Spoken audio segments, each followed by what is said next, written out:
So Russia is far weaker than you think. And if you don't believe me, just stay with me to the end of this video. You'll be more well informed about this particular topic than 99% of the people out there. I'm going to go through 7 reasons or 7 subcategories of why Russia is far weaker than you think.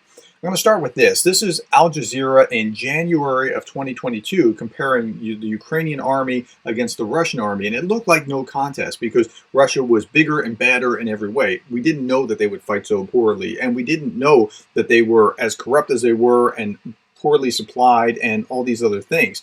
And Russia didn't know that either, or they didn't seem to know that, or they calculated that they're stronger than Ukraine, but they weren't stronger than Ukraine plus NATO's backing, and that's part of the difference. And then so that led to a scenario where now Ukraine was bolstered beyond what Russia thought it could be, and you would see things like this in the press where 4 aircraft were recently shot down because Ukraine had both the arms and the tactics from the West in order to be able to do it. And then you saw Bakhmut, the Bakhmut fight took 8 months. The Ukrainian army says that Russia walked into a Bakhmut trap, right? So Bakhmut was something that they wanted them to fight on because they were, killing more Russians than they otherwise would have been able to. And so, again, Russia did seize the land, and Putin did congratulate troops on the battlefield for their success. But at what price? It's a Pyrrhic victory at best. It's almost like he wasn't aware. Like, Bakhmut is only 16 square miles long, right? This is the entirety of Bakhmut is only 16 square miles, and it took him that long to get through. It's like he was handing out awards for a participation trophy for those that survived. And that's not even to talk about what came next with the hypersonic missile in Belgorod. Here's Belgorod governor talking to residents. Don't return home. I showed this yesterday. Don't return home until it's clear. Why? Because militants crossed the border. We're not exactly sure who. They claim to be Russians who were in Ukraine, came across the border, attacked the town, and they put Russia on notice that their defenses are weak. And so Russia now has to stretch its defenses back into Russia.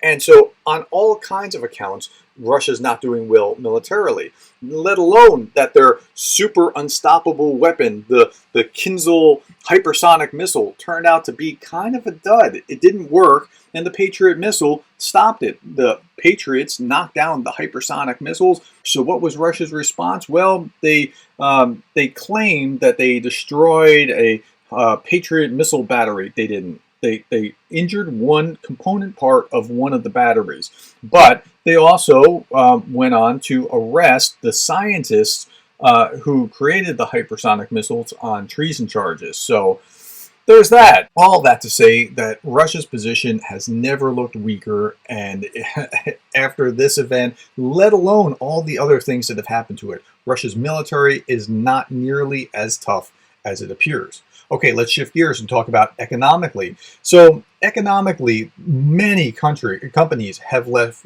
Russia. And you add on top of it, and you can't do well by expending millions of dollars on sending these cruise missiles that don't have much of an effect. Like, many of these missiles cost $1 million a pop, right?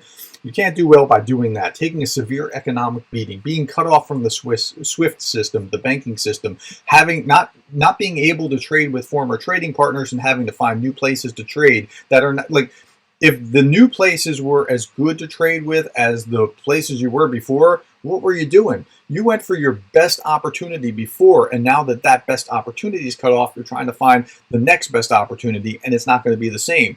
They're trying to use the BRICS to compensate, and while the BRICS are a larger economy, mostly because of China and India, they're also, not nearly as wealthy as the West, generally speaking, and so it's economically, they've just taken a severe beating. Then politically, they've taken a beating. Putin can only really trade now with Iran and North Korea and Syria and other partners like that. The G7, the EU, the UN, NATO, all arrayed against him. And you have this loss of stature where, like, China is making inroads into the former Soviet, now Russian sphere. This was just last week, the stans, right? So there was leaders of Kazakhstan, Kyrgyzstan, Tajikistan, Turkmenistan, Uzbekistan are gathering in the central Chinese city of Xi for a summit that began on Thursday. Well, this was really Russia's sphere of influence, and it's being usurped by China, and China knows that. There's this loss of stature there. On top of that, their president is wanted by the ICC for kidnapping children from Ukraine and bringing them into Russia, and so there's an arrest warrant for the president of the country. Politically, Russia is in dire straits. That's number 3. Geographically, they're in dire straits too. Remember that the war was predicated, at least in part, from Putin's perspective, on the idea that, well, NATO keeps expanding and you can't have Ukraine in NATO. Well, let's look at this. This is NATO, and it started off as a bloc that was geared to defend against Soviet aggression because the Soviets had gobbled up all these states, right? And so these states over here was NATO, including North America, the United States, and Canada, okay? And it keeps expanding to the east. Well, not really. These states here that were under the thumb of Soviet aggression don't want that, and so they ran to the safety of NATO. But let's look at this. So if you're Putin and you didn't want Ukraine joining NATO, this was your argument. I don't want that. Well, Finland just joined. Sweden's about to join. And after the war, Ukraine is about to join. So let's look at this. Just calculate it. 130,000 square miles for Finland plus 204,000 square miles for Sweden plus another 233,000 square miles for Ukraine. And that adds up. That's a lot of miles. 567,000 square miles and change. Now, if you want to understand what that really looks like, what square mileage is now on the border of Russia in NATO that wasn't there before, it would be like looking at this part of the United States, Oregon, California, Nevada, Utah, and Arizona. It's very close to this amount of real estate right up on the border of Russia as a consequence of the invasion on February 24th. It wasn't going to happen before that, and Russia knows that. While Ukraine was bogged down with a civil war within its borders, it couldn't have joined NATO even if it wanted to. And to say that it was going to is just a lie. Okay, well, we have other issues as well. Beyond geography, we have loss of freedom and increased authoritarianism. So let's talk about the loss of freedom first. There's a lot of people who have gone to jail, like this guy is sentenced to 25 years in jail, or this Moscow politician sentenced to 7 years for denouncing the war. Why? Because if you call the war a war instead of a special military operation, you can go to jail. A number of rights and freedoms have been stripped. The Duma simply rubber stamps whatever it is that Putin wants, and it goes. Now, there's also, on top of that, a disturbing trend. For example, this just came out a few days ago. It's May 24th. As I read this, this was May 22nd. Russian deputy minister dies suddenly after slamming fascist invasion of Ukraine. So after saying that, he turns out dead. Huh. Who would have thought? There's even a category in Wikipedia of suspicious deaths of Russian business people 2022 to 2023. And the sad thing is that there are dozens of people on this list who have committed suicide or fallen out of a hotel balcony or something along those lines. It's actually fascinating. It's amazing. It's all bad. And look, if authoritarianism actually worked, then this guy, Kim Jong-un, would be like the master of the universe, right? He's got all the power, shortly followed by Putin and Lukashenko. If they work, these guys would be just like so prominent. But you can have everything that you want, but that doesn't mean that you can make the right decisions. Authoritarianism is a terrible plague. Now, here's what happens. When you're an authoritarian dictator, instead of being the master of the universe, your country looks like this at night. This is, just Google North Korea at night, and you'll see satellite images where, like, wait, where'd everything go? You can't even see anything because it's darkened out, because your economy's in the toilet, because you can't possibly know everything that you need to know in order to make your country thrive. Now, that's number 5, loss of freedom and increased authoritarianism. Then there's failed deterrence. So for a long time, Putin was trying to say, well, you can't do this or we're going to use nuclear weapons. And he tried it again and again and again. Most recently, we crossed the line of Storm Shadow cruise missiles. And then after that, we crossed the line of F-16s for Ukraine. So I'm going to let Jake Broe talk about this because he did such a great job talking about this. I shouldn't be the one to talk about it. So here we go. All they've been doing the last 15 months is threatening nuclear war. So at this point, we do need to have a conversation about Putin's red lines. Constantly, for the last 15 months, we've been hearing from the Russians, don't supply this, don't give that, don't do that, otherwise you're risking nuclear war. Crossing this line will start World War III. So I think it's important to go back in time and actually listen to the Russians. Listen to what they've been saying. So this article is from February 27th of 2022, 3 days into Putin's special limited military operation. Putin puts Russia's nuclear deterrent forces on alert. They basically raised their DEFCON. So 3 days into their secret invasion of Ukraine, they put their nuclear forces on high alert as a deterrent against the West, telling the West, don't help Ukraine, don't interfere in our special limited military operation, otherwise you risk nuclear war. And they did deter the West. They slowed down the process of us delivering weapons by doing this until we realized that the boy was just crying wolf. Let's go forward in time. This article is from April 15th. 2 months into the war, Russia warns U.S. against providing weapons to Ukraine. So in the first couple weeks of the war, the West was sending NLAWs, Stingers, Javelin missiles, body armor, small arms munition, anything easy and portable that we could quickly get into the country. Russia's response was, we're going to nuke you. This is what they say on Kremlin State TV. Nobody's allowed to say anything on Kremlin State TV without the permission of the Kremlin. Going forward in time, June 5th, Putin threatens to strike new targets over Western arms for Ukraine. I think it was about this time the M777 howitzers had just arrived, HIMARS had just been announced, on their way. Let's go forward in time to September 15th. Russia warns U.S. not to provide longer-range missiles to Ukraine.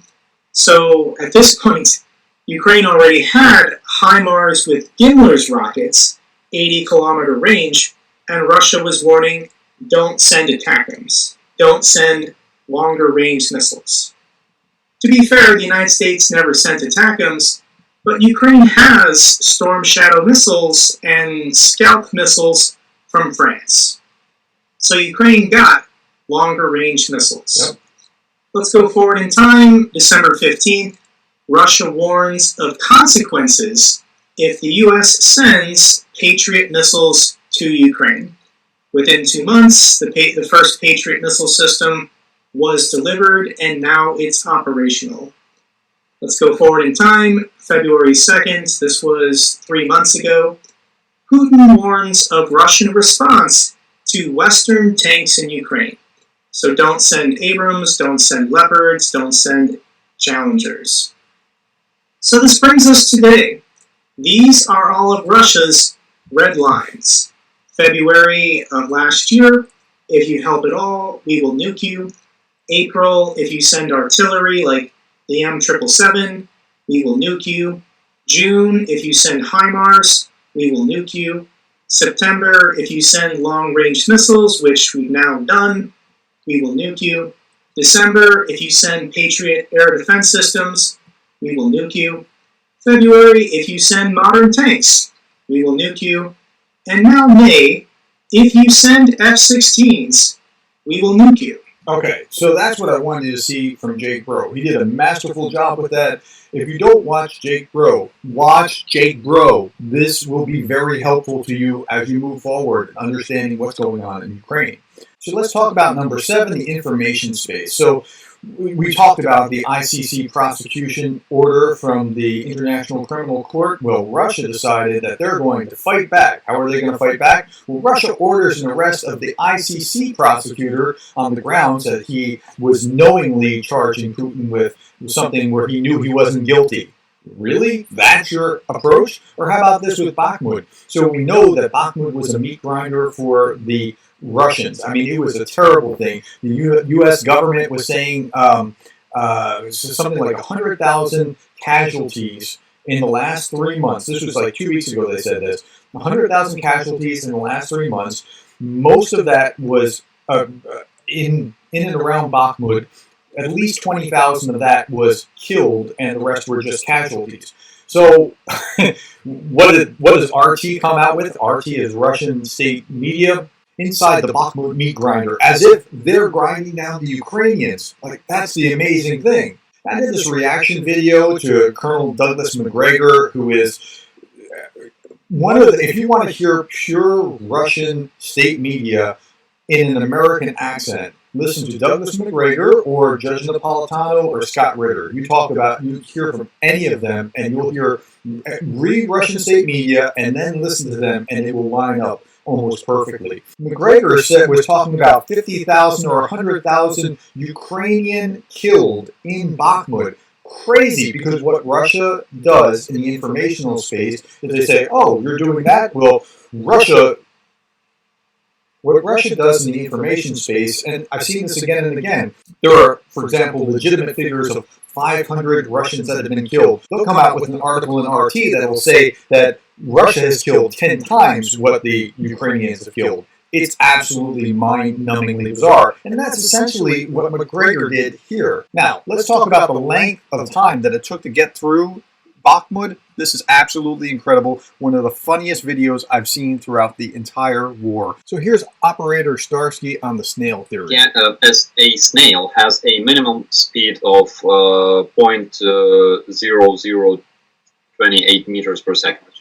The Russian front on August 12, 2022 was only 7 kilometers from the center of Bakhmut. It took 8 months to reach the center of Bakhmut, and there is still a quarter of the city to conquer, not to mention the western suburbs. 8 months are 8 by 30 by 24 by 60 by 60 is 20,700,000 seconds.